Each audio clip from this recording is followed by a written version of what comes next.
नमस्कार दोस्तों, अगर आपके पास लाइब्रेरी साइंस में एमएलआईएस किया हुआ है और अगर आप राजस्थान में कॉलेज में लाइब्रेरियन बनने का सपना देख रहे हैं तो आज आप सबके लिए एक बहुत बड़ी गुड न्यूज़ आ चुकी है। दोस्तों, राजस्थान में गुड न्यूज़ ये है कि 3 साल बाद जो है राजस्थान सरकार ने ये फैसला लिया है कि राजस्थान के जो लाइब्रेरी साइंस के जो स्टूडेंट्स हैं उनके लिए सेट एग्जाम करवाने की जो है प्लानिंग कर रहे हैं।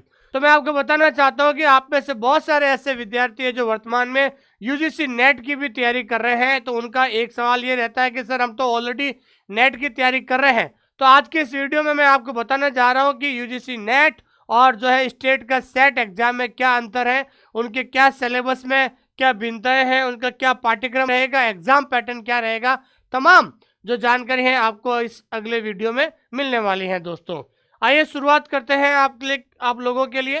तो सबसे पहले मैं आपको बताना चाहता हूं कि ये राजस्थान के जो विद्यार्थी हैं लाइब्रेरी साइंस के, उनके लिए खुशखबरी है। 3 साल बाद फिर होगी सेट परीक्षा, कोटा विश्वविद्यालय को मिली जिम्मेदारी। मतलब इस बार जो है लास्ट जो है सेट का एग्जाम जो है 2023 में हुआ था और इसकी जिम्मेदारी किसको दी गई थी? बांसवाड़ा के गोविंद गुरु जनजातीय विश्वविद्यालय को मिली थी।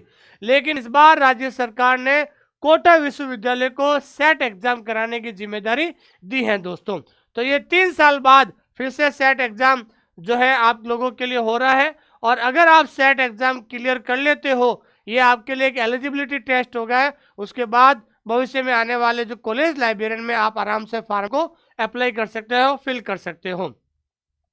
उसके बाद मैं आप सभी से लोगों से ये कहना चाहता हूं कि इसके अंदर आपको अलग अलग विषय के सेट के एग्जाम, अलग अलग विषय में सेट का एग्जाम होगा जिसमें लाइब्रेरी साइंस भी इसके अंदर रहेगा। उसके बाद बात करते हैं कि सेट परीक्षा में बैठने के लिए आपके पास क्या योग्यता होनी चाहिए। अगर आप लाइब्रेरी साइंस के स्टूडेंट हो तो आपके पास मास्टर डिग्री का मतलब होता है एमएलआईएस। अगर आपके पास एमएलआईएस है तो आप इसमें फॉर्म भर सकते हो। अगर कोई ऐसे विद्यार्थी है कि सर एमएलआईएस का रिजल्ट नहीं आया है या फिर मेरे एमएलआईएस चल रही है तो भी आप फॉर्म भर सकते हैं। दोस्तों, तो इसमें ध्यान रखना है न्यूनतम अंक जनरल कैटेगरी या ईडब्ल्यूएस के लिए मास्टर डिग्री यानी एमलिप में, कहाँ पर दोस्तों, एमएलआईएस में आपके कितने परसेंट होने चाहिए? 55% होने चाहिए। उसके बाद ओबीसी एससी एसटी और उसके लिए 50% आपके एमएलआईएस में होना चाहिए। अगर आपके एमलिप या एमएलआईएस में जनरल कैटेगरी में 55% और बाकी के लिए 50% होना चाहिए।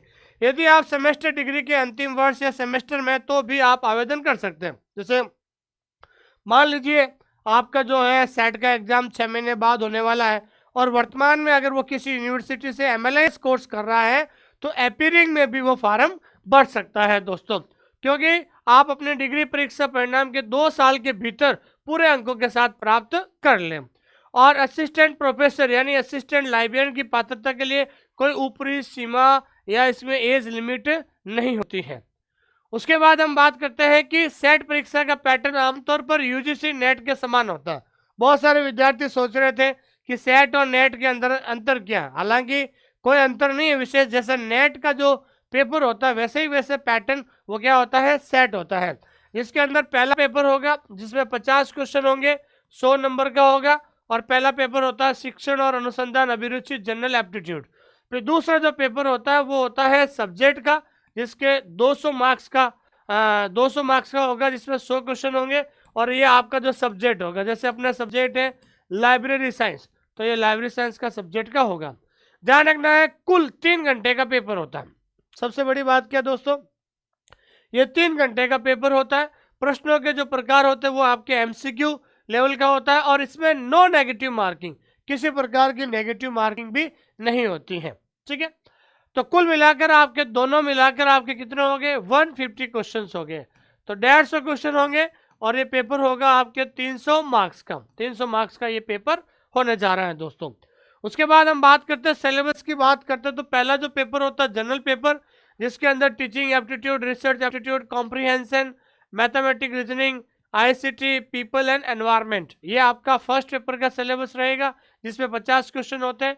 दूसरा होता है आपका मेन सिलेबस जिसमें 100 क्वेश्चन पूछे जाएंगे, जिसके आपके पुस्तकालय विज्ञान में टोटल 10 यूनिट होगी, जिसके बारे में हम आपको अगले वीडियो में एक्सप्लेन करेंगे। उसके बाद बहुत सारे सवाल आपके मन में होता है कि सर नेट और सेट में अंतर क्या है। देखिए यूजीसी जो नेट होता है वो नेशनल लेवल का होता है, सेट जो होता है वो स्टेट लेवल का होता है। जैसे राजस्थान में सेट एग्जाम अगर आप क्लियर कर लेते हो तो राजस्थान के अंदर भविष्य में जब कोई वैकेंसी आती है तो आप एलिजिबल हो जाओगे। लेकिन नेट क्लियर करने के बाद पूरे हिंदुस्तान में कहीं भी वैकेंसी आती है तो वहां पर अप्लाई कर सकते हैं। और इसकी जो नेट करने के बाद पूरे भारत में इसकी मान्यता होती है, और सेट करने के बाद उसी विशेष राज्य में मान्य होती है। जिस राज्य में सेट एग्जाम होता है उसी में मान्य होती है। देखिए जेआरएफ जूनियर रिसर्च फेलोशिप मिल सकती है। नेट करने में आपको जेआरएफ, आप जेआरएफ निकालते हो तो आपको 5 साल तक जो है पीएचडी करवाई जाती है, और उसमें आपको जो है जो है क्या कह सकते हैं फेलोशिप मिलती है। लेकिन सेट करने के लिए केवल आपको असिस्टेंट प्रोफेसर की पात्रता मिलती है।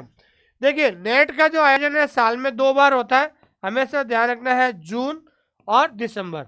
जून और दिसंबर में हमेशा साल में 2 बार नेट एग्जाम होते हैं, जबकि जो है सेट एग्जाम होता है साल में 1 बार भी होता है। अब राजस्थान में 3 साल के बाद हो रहा है, तो ये संबंधित राज्य पर निर्भर करता है कि वो साल में 1 बार कराए या साल में 2 बार कराए या 3 बार कराए दोस्तों। उसके बाद जो है पासिंग का क्वालिफाइंग जो क्राइटेरिया क्या होता है, तो दोनों पेपर ध्यान रखना। दोनों पेपर का मतलब पेपर 1 जिसमें 50 क्वेश्चन है और पेपर 2 सब्जेक्ट का जिसमें 100 क्वेश्चन है। दोनों पेपर को मिलाकर कम से कम आपको ध्यान रखना है 40% लाना जरूरी है। ठीक है ना, 150 क्वेश्चन है, 150 में से 40% क्वेश्चन आपके सही होने जरूरी है। 150 मतलब 60 क्वेश्चन मिनिमम आपके सही होने जरूरी है। और रिजर्व कैटेगरी के लिए आपको जो है 35% जो है आपको सही होना चाहिए। अंतिम चयन मेरिट के आधार पर होता है, जिसमें आमतौर पर 6% उम्मीदवारों को योग्य किया जाता है। जो भी एग्जाम के अंदर जितने भी विद्यार्थी जो अपियर होते हैं, क्या होता है दोस्तों, अपियर होते हैं, उसका 6%। मान लीजिए 10,000 लोगों ने एग्जाम दिया है, तो 10,000 लोगों का 6% कितना हो गया है, तो करीबन आप मान लीजिए आप 600 लोग, तो 600 स्टूडेंट्स को ये क्या करेंगे दोस्तों, पास करेंगे। अलग अलग कैटेगरी के अंदर ये पास करते हैं दोस्तों। ठीक है, और अगर आप वास्तव में यूजीसी नेट और सेट एग्जाम की तैयारी कर रहे हैं तो हम बहुत जल्द आप लोगों के लिए यूजीसी नेट और सेट का जो है जो सिलेबस है वो शुरू करने जा रहे हैं, कोर्स लेकर आ रहे हैं। तो एक बार आप सभी से मेरा ये निवेदन है कि एक बार हमारा जो ऐप है, वो ऐप का नाम है ऑनलाइन स्कूल इंडिया।